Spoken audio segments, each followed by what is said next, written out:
What's up, my YouTube family? It's your favorite broker and host, Wayne Chappelle, and I'm back at you with another video.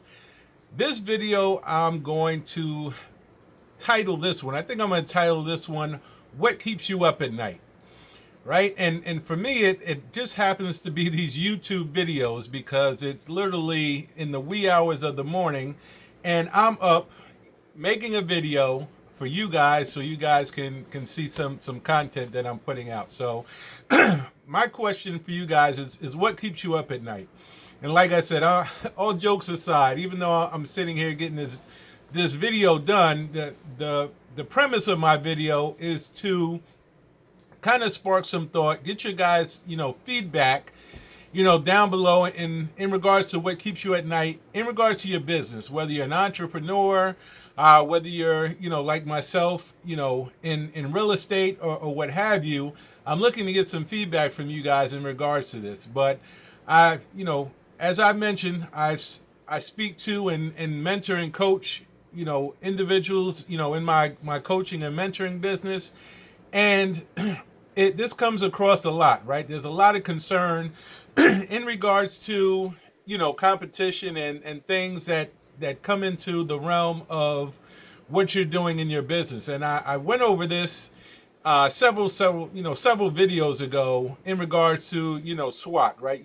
When you're looking at your SWOT analysis, which is your strengths, your weaknesses, your opportunities, and your threats, right? So in regards to what keeps you up at night, I can tell you for me, outside of doing these YouTube videos that I'm doing and trying to get this content out to you guys, is the fact that it's kind of twofold, right? It can be either a good thing or a bad thing. For me, it's either one side of the spectrum or the other. And, from a positive standpoint, what keeps me up at night is, sometimes I can't sleep because, my mind is racing 1,000 miles a minute, in regards to ideas and concepts and things that I need to get done or that I want to jump into or get started, going into the next day or the next week or the next month. And I literally cannot sleep. And I know you guys, run across that same scenario. But on the flip side of that, there's times when my mind is going a million miles an hour or 1,000 miles an hour in regards to negative things that are impacting me, my business, personal life, or whatever it is. But, nevertheless, it's the same result. I'm up at night losing sleep based off of, something that's going to positively impact me or negatively impact me. So I'm trying to get some feedback from you guys in regards to that. But what I know is this, right? What keeps you up at night, what you lose sleep over, what are you doing to plan or take action, against those or towards those, things that are keeping you up at night? For me personally, I can give you a perfect example. Business wise, right? I consider myself a serial entrepreneur. At some points, I've considered myself a serial employee, right? I've worked for people. I've done my own businesses. I've set up my own businesses. So I'm on a lot of different scales. But in regards to being an entrepreneur, being a business owner, being in real estate as a as a broker, what keeps me up at night is constantly being able to provide value. And I think one of the things that I will always lose sleep over is, whether, doesn't matter which side of the spectrum it's on, whether it's a positive impact or a negative impact, it always has to do with value, right? Because I'm thinking of how can I provide value or how did I lose value, to whoever I'm trying to work with, whether it's on the mentoring side, in regards to people that I mentor, coach, and train, or is it on the real estate side to where, buyers and sellers that I'm working with, in that regard as my clients, it's constantly something that is always churning in my mind, when I give you guys this example, is how do you basically work around that, right? So if it's keeping you up at night, it's a valid concern, number one, whether it's positive or negative, but also how do you address those? And I really don't have the answers to that. Every situation is unique, right? But like I said, in my example, whether it be in business. And, let's just, pluck one of those and talk about that real briefly. So in regards to, I'll just go in the mentoring field, right? So as I'm mentoring and coaching people, what keeps me up at night is, providing value, like I mentioned. So I always struggle to, as I'm building out this business, because it's a new business for me, right? It's a new business venture, and I want to be able to provide value to others. But I'm always thinking of, number one, how can I do that? What's the best way for me to go about doing that? And as I get feedback from people that I mentor and coach, and I'll be quite frank with you. Not all of it is positive, right? Some of it is, hey, I didn't really find value in it. That keeps me up at night, because my intent is to provide value.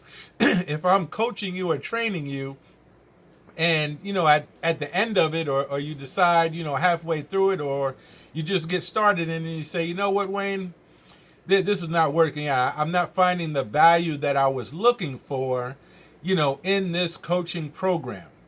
That, to me, is going to keep me up at night, right? Because now I'm like, okay, I didn't provide value to this individual. I always ask, okay, well, if that's the case, and I understand your decision not to pursue this, but I'm trying to find out why, right? What can I do to change what I need to change in order to be able to provide value, if not to you, to somebody else? And this is regardless of whatever it is. Even in real estate, as you close your transactions, you always ask your clients for feedback, so you can, constantly improve yourself. Like I mentioned in other videos, I'm a big believer in self-improvement, but I'm also a big believer in constant improvement, right? And just because you attended one of my training classes, or enrolled in one of my training, sessions, and didn't find value in it, I want to know, hey, what can I do better, or how can I help you? I always ask that question. How can I help you? If I haven't helped you now, what do I need to do to adapt my business or myself to be able to provide value to you? Because that is truly my intent. So these are the type of things that keep me up at night. I'm just giving you guys an example for something to look at. And on the flip side of that, I've had people that told me, hey, your coaching, your mentoring is great. These things that you gave me really helped me in my business. And that's fine, right? I appreciate that on the flip side of it. But still, these are things that keep me up at night as well, because I think to myself, okay, I provided value to this individual. But now that I've done that, right, and especially in coaching and training, once you instill that seed, or instill that idea or that process into that individual, what's next? The question is, what's next after that? How can you provide additional value? And these are the things that keep me up at night as well, because how do you, for me in my business, how do I sustain that business if I am only providing value one time, right? Now, I provided the guidance necessary for an individual to, elevate themselves. How do I continue to provide value and be a resource to that individual moving forward? These are also things that keep me up at night, because how can I sustain my business? If you look at it either way, on either side of the spectrum, either I'm providing value and now the value has been transferred, right? The value transferred from me, it transferred to, the person that I was coaching or mentoring, right? That value is already transferred. Now, what other value can I transfer to them? If I have no other value to transfer, I'm really not going to have a business. Me as a business person, as an entrepreneur, I'm basically becoming extinct, because I'm not providing any additional exchange of value. And like I said initially, if it's on the flip side where I'm dealing with somebody that didn't find value initially in what I had to offer, how do I step my game up? These are things that keep me up at night. So again, the topic of the video is what keeps you up at night. And the reason I'm doing this is, number one, because I'm up at the wee hours right now making this video. But also, I'd like to get your feedback and comments below of what keeps you guys up at night. So with that, I just want to let you guys know, that you got to go out there and, make things happen. I look forward to seeing you guys on the next video, and have a blessed day. once you guys wake up from your sleep, because I'm already up, and I've been up and getting ready to get my day started early. I've already started early, but moving forward with that. So guys, go out there and have a blessed day. Go out there and make it happen, and I'll see you guys on the next video.